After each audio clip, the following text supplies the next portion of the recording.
Omwana mulenzi munange ateekinga essaha avuddeyo e Japan ayerekedde munange ate kata lengera esayidi eno munange ng'akakasa ate nga ku sayidi y'emu Alien Skin yekoze ebintu abadde nno mu kiyungu muganda wange ng'ali mu kukwata matooke ho wali wonna ng'ali byekola bitya e Kenya bamuyita Jaminati era nga nsinzira ku Jaminati Yugi ngenda kubeera nga ntandikako ko wali ne mwana mulenzi munange ateekinga essaha era nga kankutegeezeko nti nno omwana mulenzi ono yavuddeyo ko wali n'atugamba nti no show ye yabadde successful e Japan era nga bw'olabaawo awo nno babadde ku live jjukira nti n'ebiseera ebisinga wabanga atambula munange ate okuperforminga atambula ne DJ we muyite wali DJ Hash era nga boogezaako okulaba yabadde agenze naye e Japan.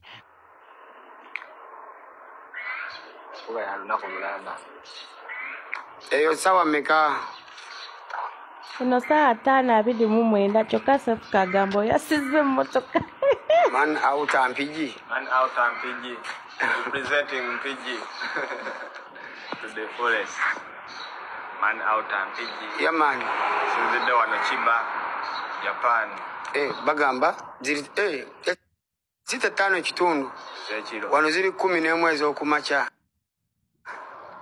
Eno 5 ekitundu. Saa 11.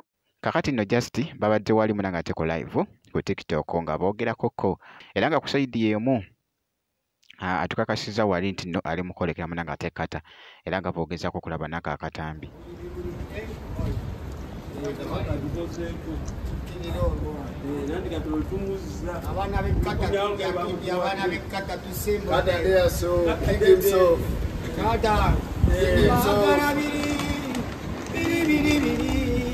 Emirembe gyaliwo music power yaman twesange yekata mwana abana bekata awo twesange kweyapo big up yourself cha byebyo nno munnange ate ebiri ku mwana mulenzi munange ateekinga essaha era nga bwe nakusuubiza nti no nja kuba nga nkuwa update yonna enafaayo esayidi eyo ku mwana mulenzi munnange ateekinga essaha. Kakati awo kankuggyeko jjukira nti no mbadde nkutegeezeza nti nno akatambi ka Alien Skin munnange kakutte akati wali ku mukuto gwa TikTok era nga ngenza okukola vidiyo eno era ng'akyali Kenya muganda wange nga boogezaako okulaba leero abadde mu kiyungu eno munnange abadde ali mu kukwata matooke era nga boogezaako okulaba ssebo amanyi gawaata muganda wange wali wonna era nga boogezaako okulengera omwana mulenzi munange ate Alien Skin nkugambye simanyi oba n'ebyokudda e Uganda oba abirowoozaako bannange kye yeekola esayidi eno sookolaba akatambi kaako.